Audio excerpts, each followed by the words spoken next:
So tonight I'm thrilled. We're actually recording during the day because of the logistic issues. We have Madeline Kelly, who's been covering the war in Ukraine. So Madeline, it's all yours. Share your screen and off we go. Perfect.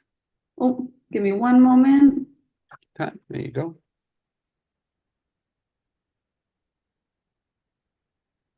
Awesome. Is that full screen for you guys? Uh, we don't see images. We see it's still loading.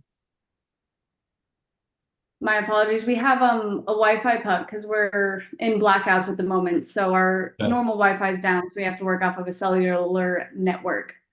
Okay. Yeah, where are you now, Madeline? So You're in Ukraine. I'm in Kyiv at the moment. Kyiv, right? Okay. Yeah. Well, yeah, now we can see So it. You're all full screen, so off we go.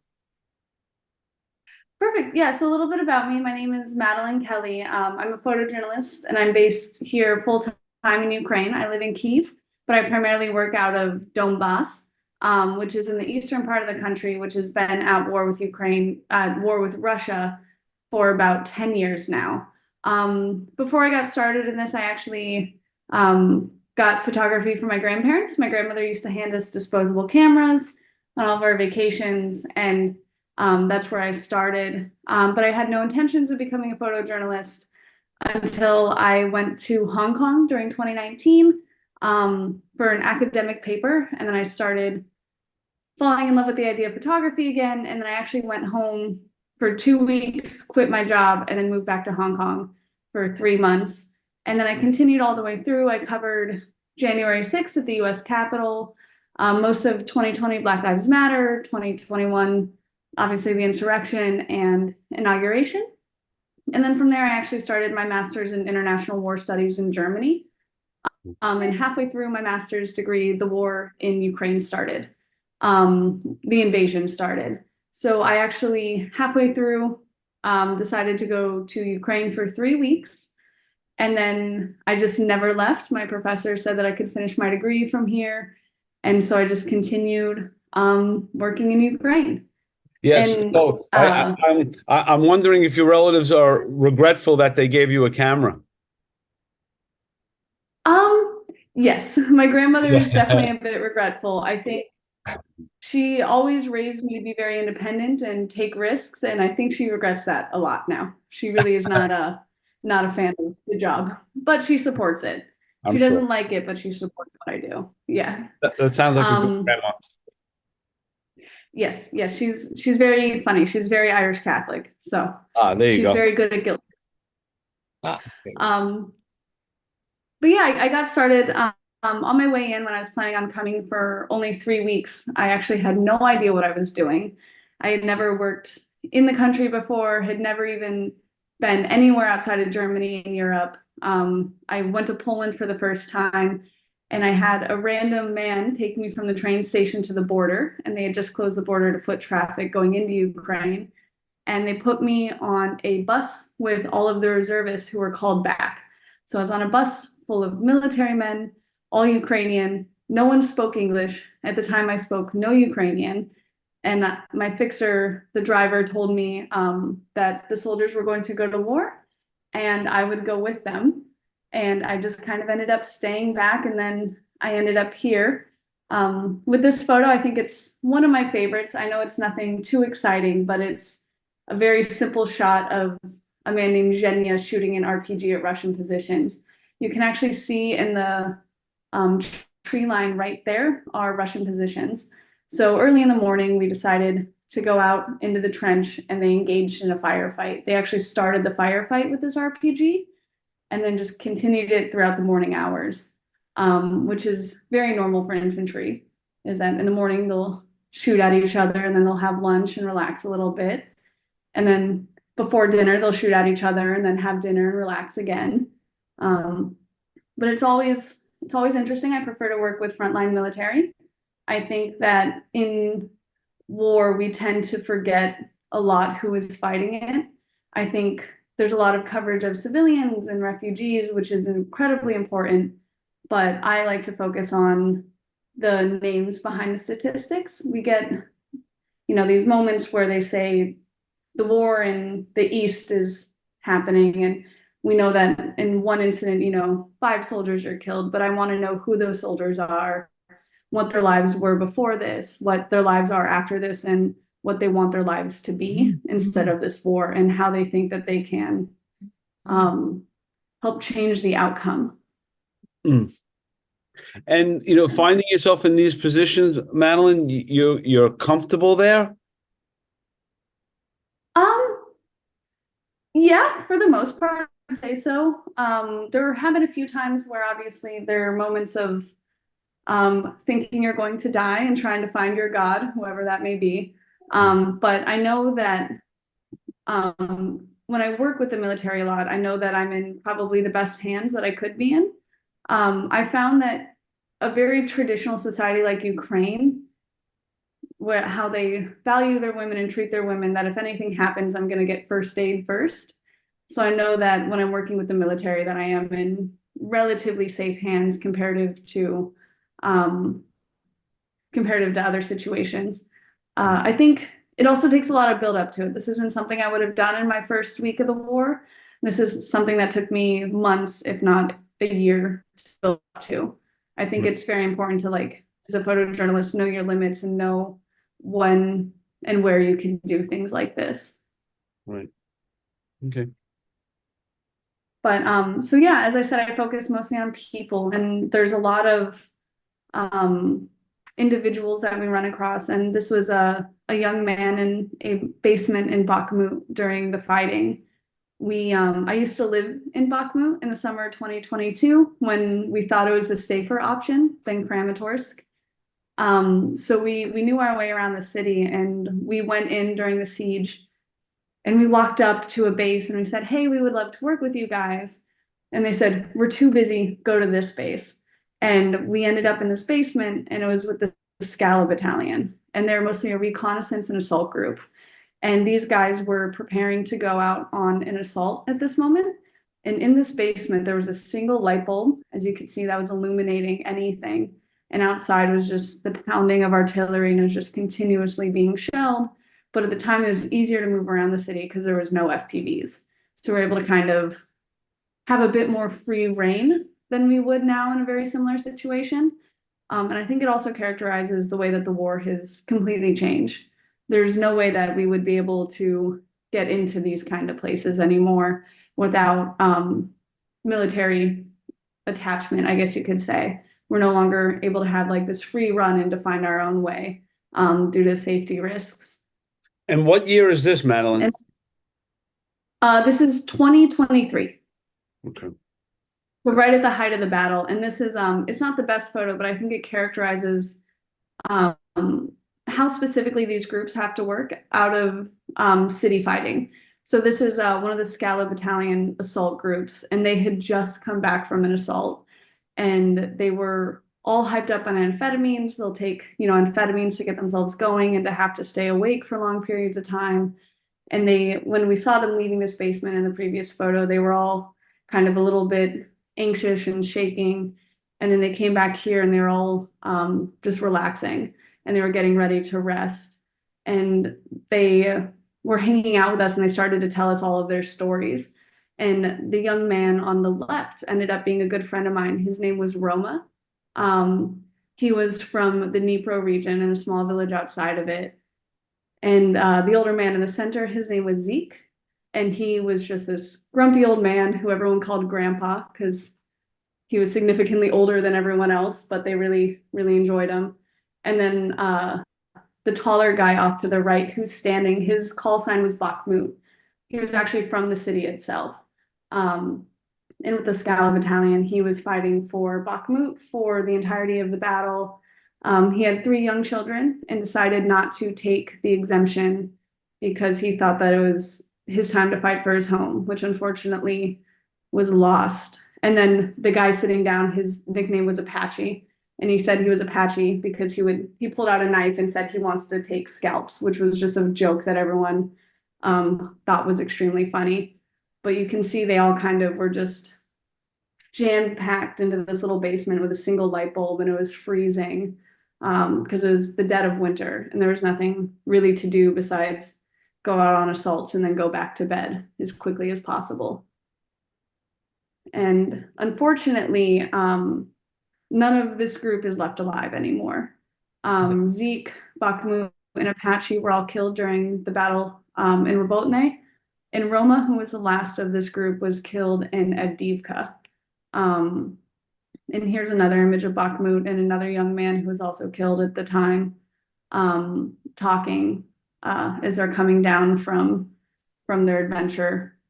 And then obviously you can kind of see there's the come down from the amphetamines that they were taking. They came up, and the adrenaline as well. They're going out on assaults, they're going to zero line, and they're engaging with Russian infantry. So they come in really hyped up in adrenaline and whatever energy drink they can get their hands on. And then after it's over, they have this very significant come down. It's almost like a switch flips with them. And I think it's very interesting to watch how quickly they can just kind of shut off when it's over. Yeah, And you can yeah, see Bob move. yeah, and Madeline, how do you find out? How did you find out that all these young men were killed? So Roma and I stayed in contact after this. So he was the last one left alive, and he told me about Bakhmut, who he said was his best friend. And he told me about them. And then a few months later, I reached out to one of their commanders, who is usually in like rear work, and I asked him to find out what happened. And unfortunately, Roma was killed in Avdiivka. So it's kind of, you have to find out through the grapevine sometimes. And then unfortunately, other times, um, if you don't hear from a soldier for a few weeks and you know that they're engaged in combat, there's a very good chance that something has happened. So there's a lot of people, a lot of soldiers that you can talk to and keep in contact with to see how they're doing. And then unfortunately, at some point, they just stop responding. And how do you deal with that? I mean, these transitional relationships like that, my God. Um, I think it's some are harder than others. I think there's a lot of distancing that you have to do with this. I found myself kind of categorizing the ones that are worse than others to lose. I try and say it as lightly as possible, but there's some where their loss is a lot harder because it's the loss of a friend, versus the ones that you work with. So there's one, like, unfortunately, I hate to say it, Bakhmut was more of a loss of someone that I had worked with. And it was a greater loss on the people around him and his friends and family. And I could see that in the conversations with Roma after Robotny, and how he was taking the hit personally. And it was kind of different, but there are some other soldiers that are a lot harder, and because they're friends at the same time. So the next person that I spent a lot of time with, his name was Dima. We actually went to this position legally outside Robotny. We knew their commander through a mutual friend, and he agreed. He's like, yeah, come on in. You can like just have to sneak around command. So we'll bring you in a van and we'll take you in, and you'll come in for a few nights, then we'll take you out. And we ended up going there, and it was Dima, Victor, and an older man named Combat. And we get in, and the first night we're just meeting them and we're talking. And unfortunately, the Russians had saw us come in position, and they started just bombing us. The entire thing was completely hammered with artillery and glide bombs. You can see in some of the areas, I'm not sure if it's so great in the photos, but the trees back here were completely destroyed while we were there. And Deem and I were sleeping in the same blindage, which is right behind him. And it was just at one point we're just like in the fetal position, hoping that it doesn't hit directly on top of the blindage. But with it like comes a lot of friendship and camaraderie. He told me a lot about his wife and his friends, and the fact that he was a medic and he went into child rehabilitation, so that way young kids can recover from physical deformities or physical injuries from a young age on. And then after his father was diagnosed with MS, he went and received a master's degree in MS clinical education from, I think it was one of the universities in Lviv or Kiev. And then after the war started, he decided to sign up for the military as a medic, and so did his wife. And after their first combat deployment, they decided to get married. They got married, and then they went back to their second combat deployment. But when you spend a lot of time in close quarters with people and hiding from artillery, you tend to learn a lot about them. Um, and unfortunately, Dima was killed in Avdiivka as well during the heavy fighting in that battle.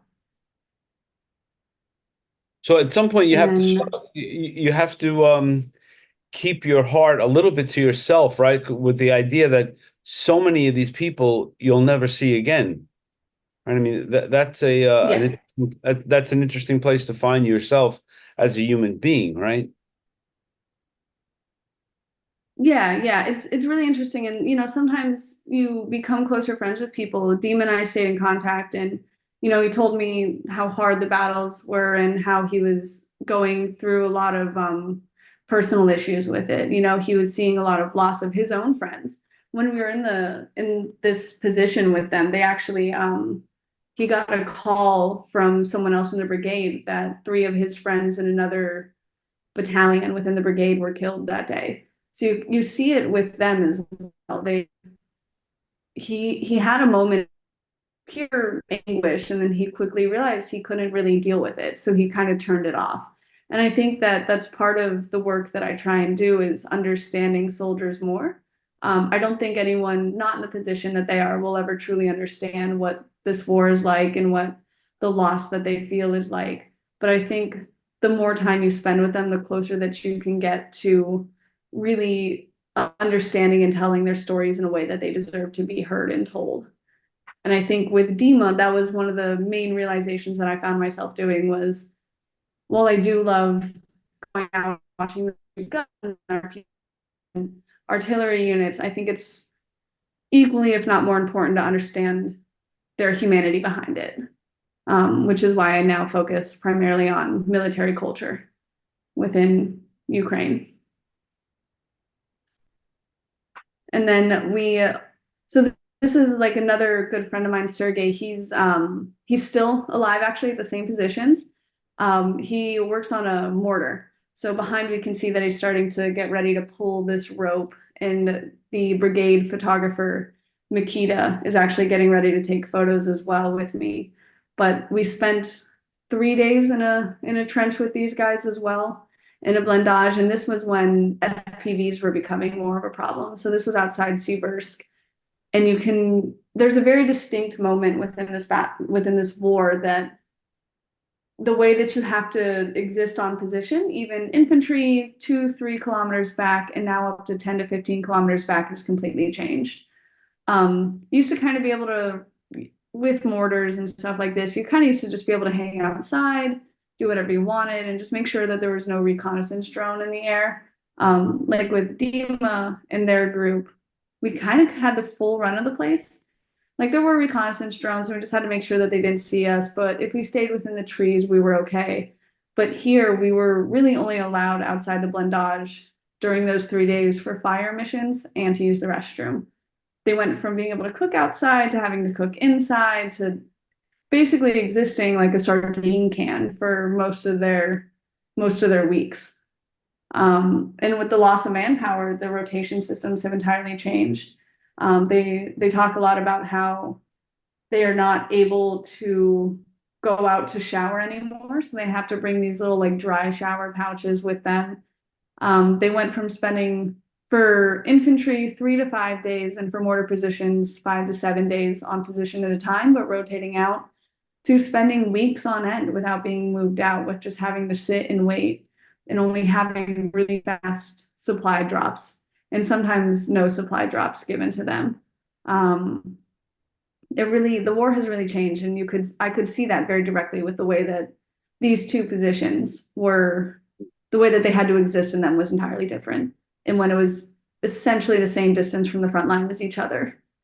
Um, but you can also see him firing and opening his mouth so that way he doesn't get a concussion from the pressure blast from the mortar round firing.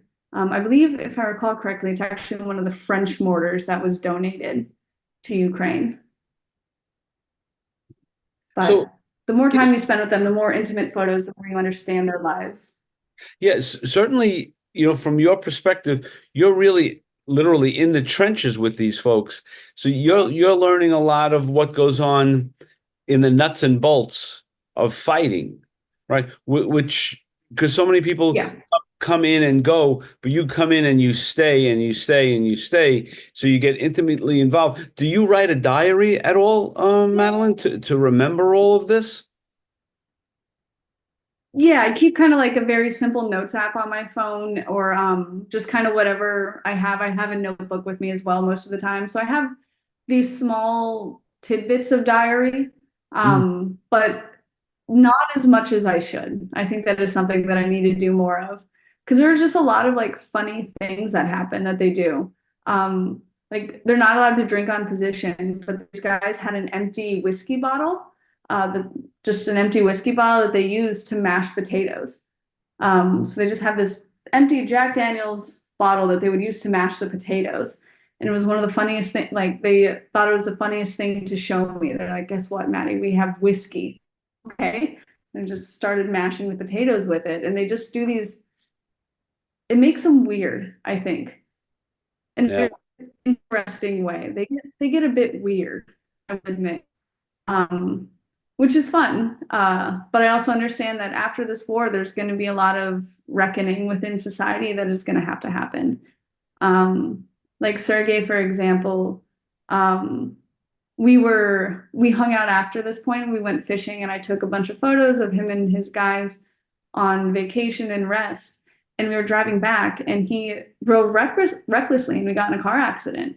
And that happens a lot with soldiers. You see it in Kyiv. You can kind of tell the drivers who are coming from soldier positions versus civilians. Like it doesn't happen often in Kyiv because most of them don't get vacation out here, but you can kind of see that soldiers drive more recklessly. They do more reckless things. They behave very differently. There's a lot more anger. And I think in Ukraine, in a society that very much values stoicism and these very traditional roles that men and women have, like even to the just the even the more progressive parts, you can still kind of see these very like inherent traits that men have and the inherent traits that women have. And I think that it's going to have to change if they really want to heal as a country without it turning into internal violence. Um, and I would say Sergey is a perfect example of that.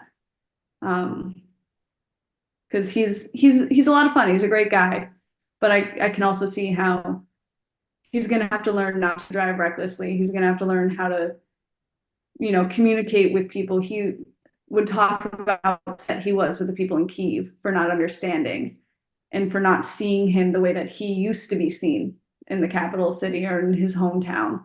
Because they all talk about how when they go home and they come back, they feel like people see them differently, and that while they might respect them in a sense, they do feel that barrier between them and the rest of society. So being more respected when they get back home. Um, in a very superficial sense, I would say. They get the people who say thank you, but they feel more isolated and more um I don't know how to explain it properly, but they say that they feel less like people to those not in the military, those at home. They feel more like just kind of these fragile things that people have to tiptoe around. Some people talk about how soldiers come home and they go to the bars and they get drunk and they start fights, and how there's a little bit of anger from civilians towards them. And then there's anger towards civilians from soldiers themselves, and that there's this growing divide with a very superficial respect on top of it. Right. So that's part of this internal violence that you think may emerge. It makes a lot of sense when you think of it, right? I mean, I went, why didn't you go? You know, all of those types of Yeah. things. Um, I guess happens in each society where some people go to war and some don't, right? Yeah. My friends are dead. Why are you not in battle? They feel abandoned a lot. They don't have manpower. There's later on, I'll show you some positions that I went to with the 28th Brigade, but there are, supposed to be 6 positions, but they literally only have enough men for 2 positions. And those positions were later overrun by Russians. So there's definitely a lot of anger for the people who, don't want to go to war, the people who are getting out, and the people who are fleeing as well. There's a Okay. visceral anger among everyone in Ukraine right now about the people who, especially the young men who pay money to flee the country, so that way they don't have to serve. Um, and also, I think that there's a growing political divide as well. I think, there's going to be a lot of blame that's thrown around with the way that the South fell in the very early days of the war and the way that Volchansk was handled or the East was handled. I think that there's going to be, once there's no more common enemy, there's going to be a lot of angry men with a lot of guns who want to blame someone else for what happened. And they might turn and blame each other if it's not handled properly at the end of this war. Wow. Wow. I hope Yeah, I'm that wrong. no, I I'm a bit mean, more of a pessimist, but no, it's a very intriguing dynamic that you've sort of opened up for us. Because these are the other elements of war that we don't think about so often about the boys coming home and that whole dynamic. Yeah, so continue. yeah, of course. And then, so this was also another young man who was killed just a few days after, but I think it characterizes there was, at the time, this was at the very beginning of the Chasiv Yar battle, which is still ongoing to this day. And this was right before the 155 millimeter shells were delivered to Ukraine. So these guys were in charge of tanks, and they would essentially, so the way that the artillery would work is you have the city, and then you have like tree lines outside of it, and they would dig inside the tree lines. So if it was something like a grad rocket, it would move more frequently. But for howitzers and things that are more stable and grounded, they would sit in these tree lines. But when they ran out of ammo, they would move the howitzers and move the artillery, and they would replace them with tanks. So this tank crew was basically being used as artillery. They would point their gun up as high as it could and try and use their gun and their vehicle as artillery when they had nothing left to do. And unfortunately for these guys, they were kind of stuck in this position. They weren't really able to leave. And this was right as FPVs really started to take hold. At the time, we were able to walk out of this position about 2 kilometers out, 2 kilometers in. And we were fine without FPVs coming. But within the week, the Russians had moved FPVs into this position and just started trying to hammer everything that they could. This area is no longer accessible. You can't walk on feet, you can't travel. And then, at one point they were able to start to move by nighttime. So like with this mortar position, they put it in a house with the hopes that the FPVs won't be able to see it. And you had to move at night, or you had to move in very specific times when radio jammers were on. Um, and this was just a poor old man who was stuck with a mortar crew. And you could just he didn't want to be there. And I think it characterized exactly how Ukraine began its mobilization. Um, it's a country that very much values its youth and the future. So when they started mobilizing, they went for men who had previous combat experience, which, if with the Soviet Union, that meant anyone who was 18 before 1991.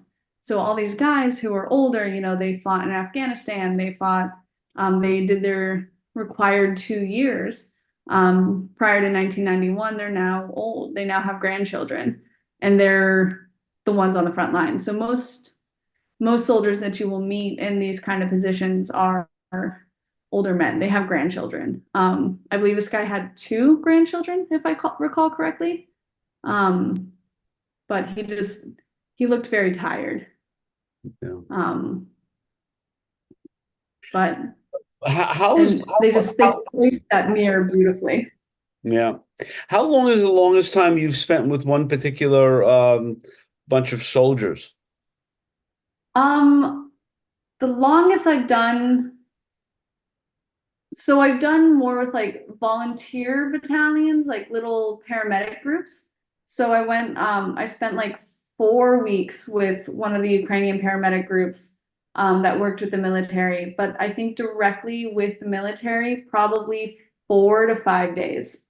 Um, I hope for longer, but they really don't give us a chance. It's very lucky if you get an overnight. They don't want to take the risk of something happening, and also with disinformation and the ability for Russians to um, use the internet. You can post something, and if there's any sort of geolocatable object, they can find it. They can find it very quickly. They can find it on telephone poles. They can find it on the wires hanging between them, the looks of the horizon. So they've specifically lately tried to kind of keep journalists on a tighter leash, which makes it a lot harder to be able to go out. Which is why with the DEMA group, I had to kind of illegally sneak into it. Hmm. But as long as you're smart with it, they'll let you go. But we have one group that I like to work with a lot, the 28th, and their main press officer, Zhenya, loves to go to Zero Line. He likes to say that he gets to participate in combat for fun whenever he gets to go out there. So he'll take us out there pretty frequently. And this is the position that he was firing the RPG from. Obviously behind us are the trenches, but it's extremely difficult. These areas are heavily mined now. When we're walking through, you can't really step anywhere off the trail, which when our FPV coming in, you have to run and try and hide and figure your way out of it. But it's extremely difficult. This position, they will not rotate for 16, 17 days at a time. We walked in and then they started FPVing the area, so they couldn't walk in anymore. And so they started bringing vehicles in and they started, messing with the vehicles. So it's a game of cat and mouse. Like every time they find a way to reinforce the front lines or change the way that the front lines are, the Russians catch up to it and vice versa. We see recently with Ukraine, they developed the flame throwing drone, which is a nightmare in and of itself. And I think that it's only a matter of time before the Russians do the same, where they're able to get a drone that essentially works as a flamethrower and they can just flamethrower the entire tree line. Ukraine has done it, and I just think it's a matter of time before Russians do it. It's just a new version of Warfare. the hell that is modern war. Yeah. So when you spend 4 or 5 days with a group of soldiers, I mean, that's an eternity in so many Yeah. ways, right? I mean, in action, in boredom, in just the human condition. That's got to be very intense, to find yourself there. Can you speak to what that feels like for you? Just as you're laying in one of those trenches, everything that's around you. I mean, how do you personally deal with that? I think the boredom is the worst. I will admit, when we're sitting there and there's no fire mission, the Russians aren't shooting at us. We went to some positions before and it's just absolutely nothing is happening. And they say like war is 99% boredom, 1% mortal fear. And I think that's exactly right. Later on, I have some photos from the last time I was able to go to an infantry position, and how it was nothing. We were just hanging out, having fun, and then in one moment, all hell breaks loose. Um, but I think the worst for me is the moment we go in. So movement and being outside of the trenches are a lot more dangerous than the trench itself, because that's when the FPV. That's when you're kind of in view of the Russians. Anything that anyone does within 10 kilometers of the front line is observed. And that's Ukrainian, that's Russian. Any movement is observed entirely. And we will go to positions. We went to one outside Volkhedar in 23, I think it was. And we drove in, we had a great time, we went to the mortars. It was great. And then we're driving out and the Russians will wait. So they'll zero in their artillery on the road that you took in, knowing that it's your only way in and out. And once they see your vehicle leave position, they'll just start trying to hit it. So as we're going, us and the soldier, Tolek, we're having fun, we're joking, and he gets very specific internet jokes that we're all joking about, and then all of a sudden in front of us is just getting hammered by artillery. And I think it's those moments that are the worst because you're kind of trapped. It's safer to be underground, even if it's just like a little culvert. But you're in a car, you can't get out because if you get out, then they can move the artillery to hit you. So you just kind of hope and you wait. Um, luck is your best friend. When we left this position, we were riding out on a BMP, and Jenny said, "Okay, around 9 in the morning, the jets and the helicopters will come, so we have to leave before 9." It's like, okay, perfect. And we're sitting in the tree line and we're waiting and we're waiting. And it's 8:30, 8:45, and finally it pulls up at 9:10. And I'm getting on the BMP. I was like, all right, Jenya, if we see a helicopter or jet, do we jump off? Like, what do we do? And he just told me, he's like, find God, good luck. And that was it. It's all a matter of luck. It's all a matter of hope. But I think the movements in and out are the worst because you're just kind of a sitting duck. They don't let you drive. They don't let you have any control. You just kind of hope you don't get hit. But the worst are also walking. So to get to this position, we go through blue light, which is at the time the FPVs were not working on thermal or night vision. Um, so there's kind of like the way that we had to do it was, I'm gonna rotate. Sorry, the backup light is perfect. So they used to have FPVs that were only for daytime because they could only see, but this was prior to thermal night vision. So we would go around 2 in the morning and we'd hike into position for 3. And the entire trail of this were just mines and booby traps because all of these were old Russian positions that Ukraine had taken back. So we're literally stepping over them. And I was like, okay, Zhenya, if an FPV comes, do we go into the tree line? Like, are there mines? He goes, probably go into the tree line, but you might blow up by a mine. I was like, okay, well, the FPV will get you anyway. So I guess you have better luck in the trees than you do with the FPV. But all along this road, it's so inaccessible that they actually leave bodies. This is a dead Russian. You can see like there's kind of on the left side in the little downward in the culvert, there's his bones. And they kind of mark how close they are to positions based on what dead Russian they have because they can't move them out. It's too dangerous. So, there's the one that's kind of in the road. There's the headless Russian, which is who this was. And then there's like, the 2 guys in the other trench. And they just kind of leave them there. And they were there for a very long time. I think they're still there even. It's just too dangerous for a car to come in and remove the bodies, but also the Russians will booby trap the bodies. So they don't want to touch them. It's not important to them, but and we only have like a second on this road to like stop and get a really, really quick picture of anything. So this was one of the adventures along that road into the infantry line. But it's a very interesting time. And then there's other positions where it's less full of bodies, but this one is definitely more full of mines. This was actually the most recent time that I went to infantry. So this man's name was Sustri, and he was this young guy who has been in the war since before the invasion. He's a born and bred infantryman, and there's a whole group of them that were just very excited to, have fun. They love when journalists come because they get really cool photos of them shooting guns that they get to show their family and their friends and everything. And this is him right after he fired an RPG at Russian positions about 150 kilometers away. And he would run back into the trench, and then you would see them like giggling as they got all their machine gun ammo and would go to the machine gun position and start shooting it.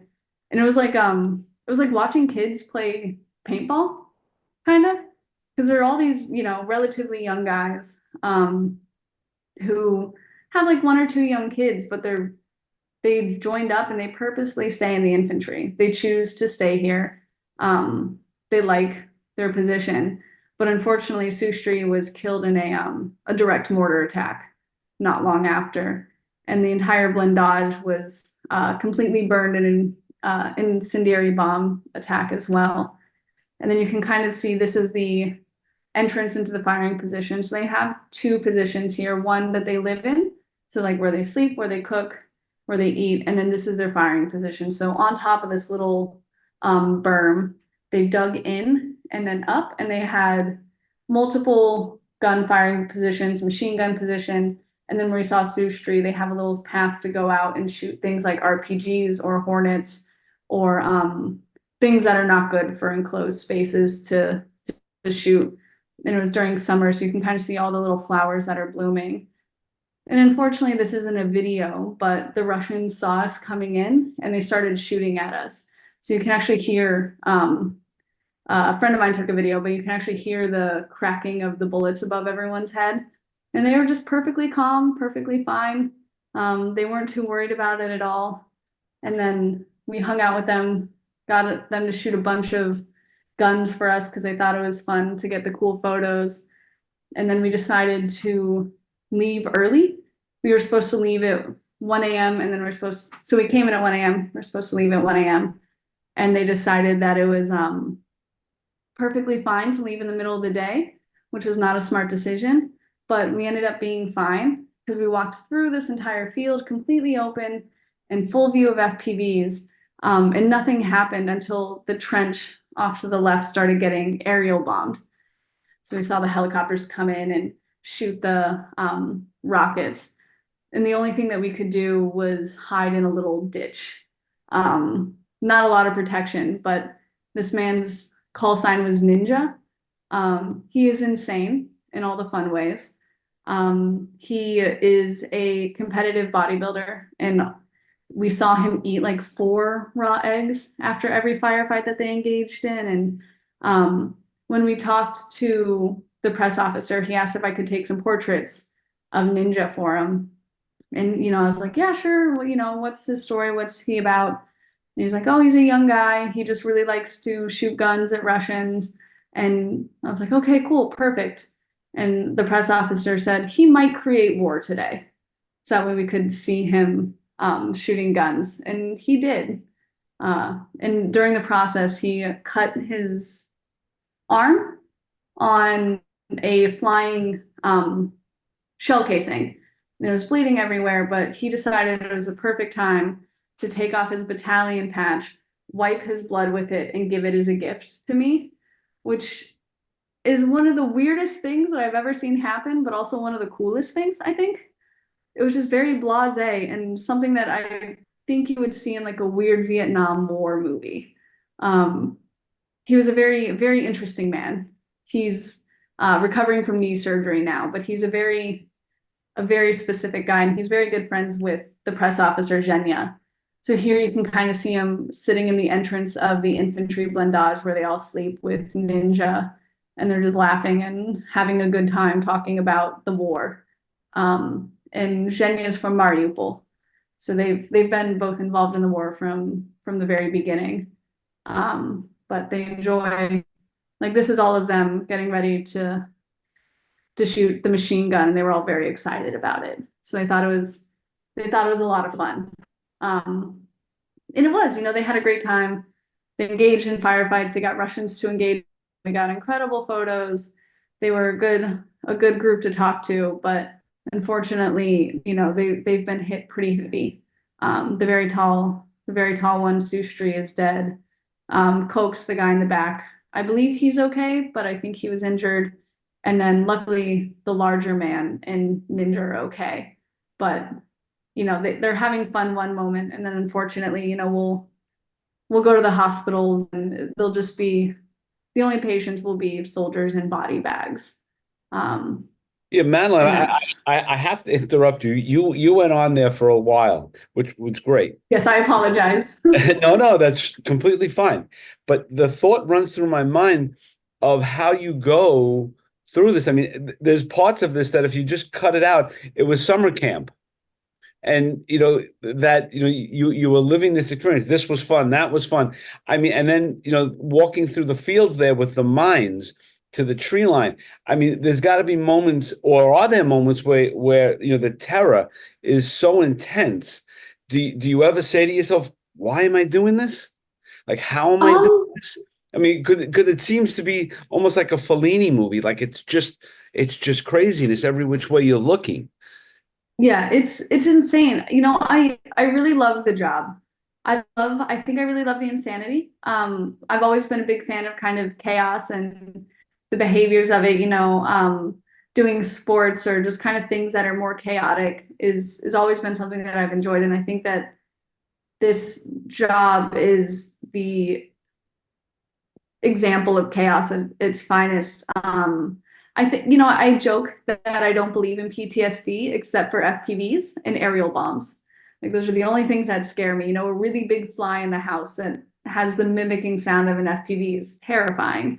But I I think that I love the job enough to where it doesn't bother me as much as it should. I think that, and it's also been years of building up to this. I've lived in this country for almost 3 years now, and if I had done what I did at the last infantry position on my first week out here, I don't think I'd ever come back. I think it's that slow buildup. The frog boiling in the water. It doesn't know it's boiling until it's too late. I think that's a very good example of how journalism can become, unfortunately, deadly for a lot of us. There's you develop a very strong ability to get rid of your fear response. You might have it there, you might feel that fear, but you just kind of get rid of it very quickly. And I don't think that that's the safest thing, but I do think it allows for more nonsense than if you behave normally in these situations, Mm, okay. if that makes sense. No, it doesn't, but I understand. Yeah. All right. I mean, Yeah. yeah. I mean, No, I get it's it completely. Yeah. it's high risk. It's high, you know, I miss it every day that I'm in Kyiv. I think there is sort of, there's people who leave the industry and they say that they're recovering journalists, and I think that's a very prime example of what this job can be. Right. There's nothing like it in the world. It's like every single drug mixed with every high emotion that you could imagine all at once, and like you're just on this like feeling, and you meet these people and they're also experiencing the same thing but to a different extent, and you kind of, it gives, everything else goes to the wayside because all that matters is if you are dead or not. So it's a very simple existence that I think Yes. is unlike anything else. Okay. Great. Great. Continue. Mm. Of course, and I think that's all I have for photos, if that's okay. No, that's great. No, that's absolutely perfect. Perfect amount of time. And I'm glad I asked that question at the end there because it does sort of encapsulize everything that you show here. So what are your plans? Are you going back? Where are you next?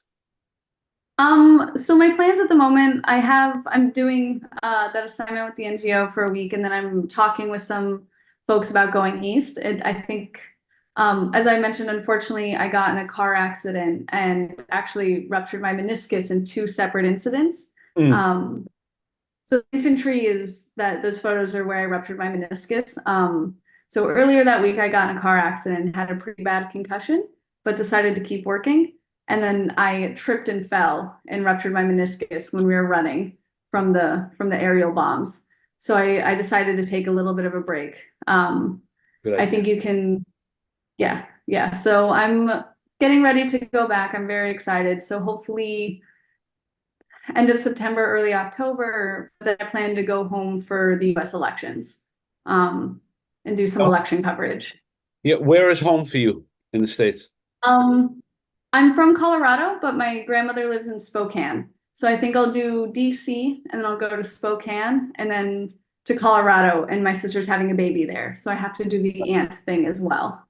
There you go. Good. Um, yeah, yeah, she's very excited. I hope it comes out a ginger, but we will see. There you go. There's always room for another ginger, Exactly. right? But yeah, I think the US elections will be interesting.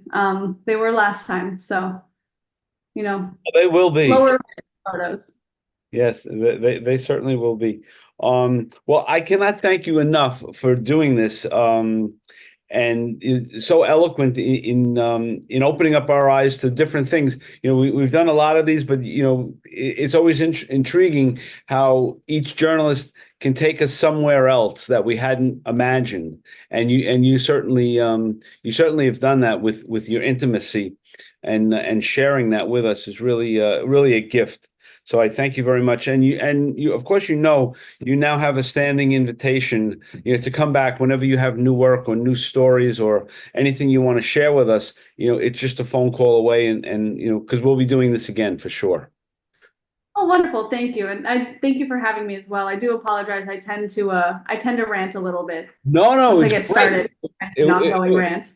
No, no, don't say that again. Your storytelling was great, and like I say, giving us texture to these moments, gets us there, and gets us, to feel what you feel, and it's hard to do that. So you're a great storyteller.